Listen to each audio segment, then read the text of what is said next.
these big blocks turned out to be the footings of the big metal girders for the crypt. And the architect hadn't realised they were there, and neither had the builders.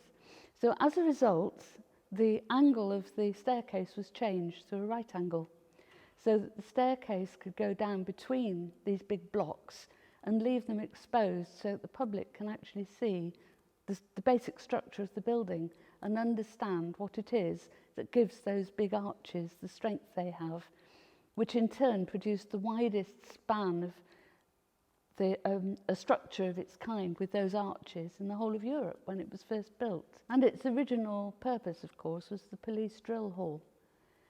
And that gave them a completely wide open space to work in, as opposed to somewhere, a room which would have pillars every few yards, which would just be a nuisance to them. The floor was higher than it is in the present day.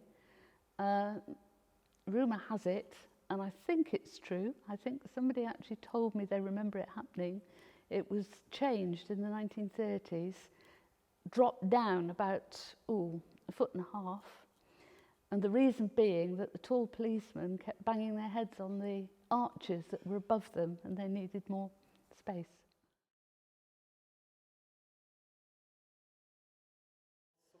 Princess Anne came, but you knew that she was coming because they always mess about. You know the green telephone box over the road from the town hall next to the park? You always mess about with that if there's somebody really special coming. She was really canny, she was really dry sense of humour. But, and of course she had a meal. But you had to wear white gloves, which was quite difficult to serve a spoon and fork with white gloves. I know it's quite nerve-wracking really, because, you know, they don't eat much, they pick. So you're waiting for them to finish, to clear off, to put the next course on, and it can take forever, you know, and everybody's like waiting for it. But no, she's really a very dry sense of humour. She's quite funny actually to talk to, she's nice. See, if you already had your bit, you used to just sit upstairs and watch the rest of them getting the hot meals.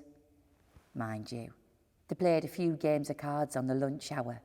I reckon whether you were watching a court case or a member of royalty, or even winning at cards, you'd easily lose an hour or two.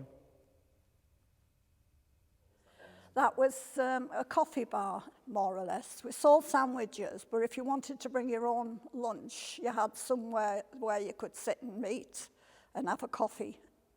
There was no restrictions on you to buy anything.